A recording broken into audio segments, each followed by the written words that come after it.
Hi, I'm Vicky Canning. I'm an Associate Director at Border Criminologies and I'm based at the University of Bristol. And with my colleague Monish Bhatia, we are the editors of the book Stealing Time, Migration, Temporalities and State Violence. So we're marking the 1 year anniversary of the release of this book and the forthcoming paperback. And we wanted to do so first to outline what we meant in the context of stealing time, and also to think about the ways in which borders continue to change and impact on people in different ways, in particular those who are fleeing conflict and persecution and violence, but also more broadly in relation to migration.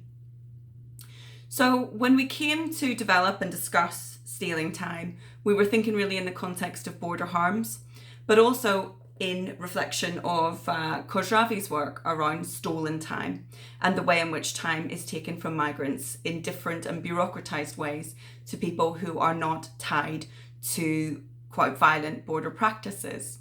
But we wanted to move this into the active sense, to think about something which is happening not passively or in the past, but all the time and all around us.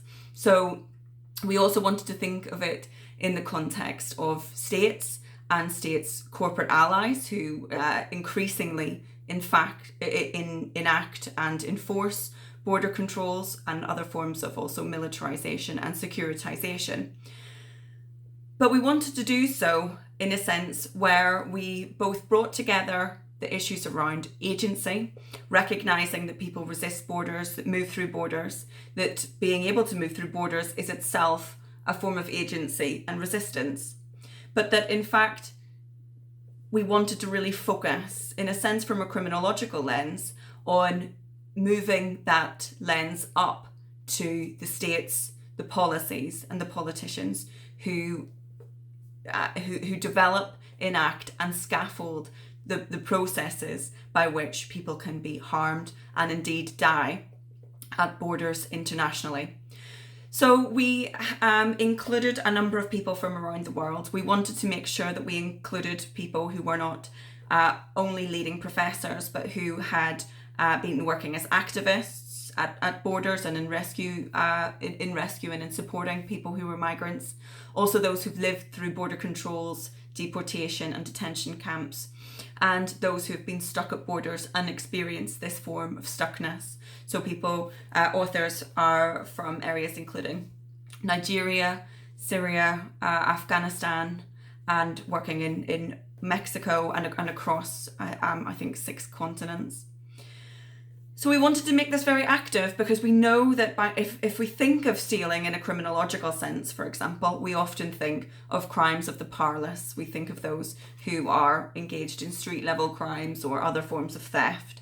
And we really wanted to move this focus to states as a form of state violence, which inflicts deliberately and knowingly harms that impact disproportionately on people who are stuck at borders, moving through borders, or whose time and temporalities are affected by the sticky web of bureaucracies that impact disproportionately on as border crossers effectively. And this also moves through into asylum processes and in relation to employment. And the book covers many of these aspects and does so from quite a critical lens. So in marking the first anniversary of the book, we also wanted to revisit the way in which borders change. The situation has changed even since 2021. And we have included 3 new posts at Border Criminologies that you can read to be able to do that. Interestingly, those that we focused on include in Mexico with people who are younger migrants whose education and employment is affected, as well as migrant and resistance groups like Deportees United and Struggle. And of course the context across the Mexican border and in relation to returns also has changed substantively since even the year marker of the release of Stealing Time. But we also have a post from our colleagues who were, at the time of the release of Stealing Time, based in Afghanistan and who'd been working with people who were waiting for return of their families or from news of their families who had crossed borders, and who subsequently, as they say themselves, we, the authors of that chapter, are ourselves scattered, with only one of us remaining in Afghanistan, given obviously the context of the withdrawal of troops from Afghanistan and the subsequent taking of power by the Taliban. So this really reflects the importance of thinking of the stealing of time in the active sense, in the sense that things are constantly changing. We also know that responses are constantly changing, securitization is increasing, and the way in which borders are controlled are becoming ever more precarious themselves, as we've seen recently with shifts to deport people to Rwanda, for example, and those policies developing in Denmark and the UK. We also know then that resistance changes, that legal challenges are made which are nuanced, and that we are seeing more people involved and recognising some of the border harms which have maybe historically been a little more hidden. But with this book, what we really wanted to focus on and emphasise is not just the act of stealing, but also the importance and significance of time.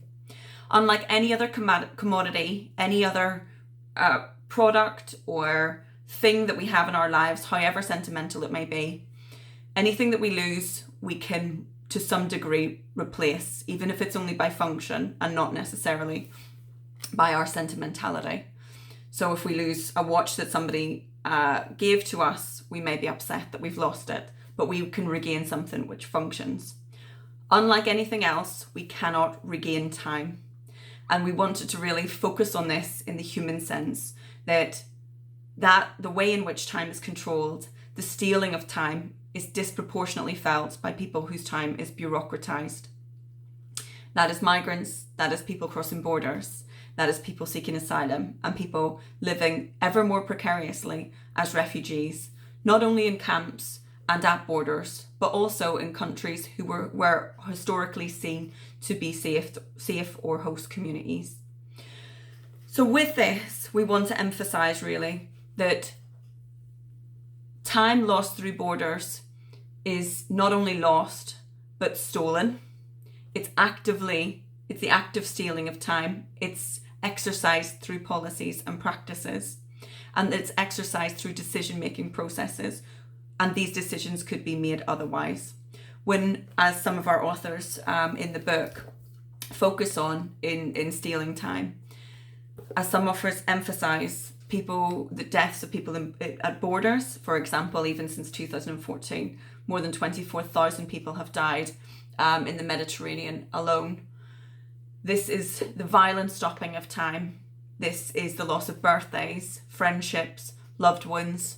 It is waiting for the return of loved ones or news to find where they are. It is also the lack of respect that's often given to those whose lives are lost at borders and in the sea. So through this, we hope that you can engage in the concept of stealing time and the resistance that we can build and is increasingly building around the stealing of migrant time and the time of border crossers.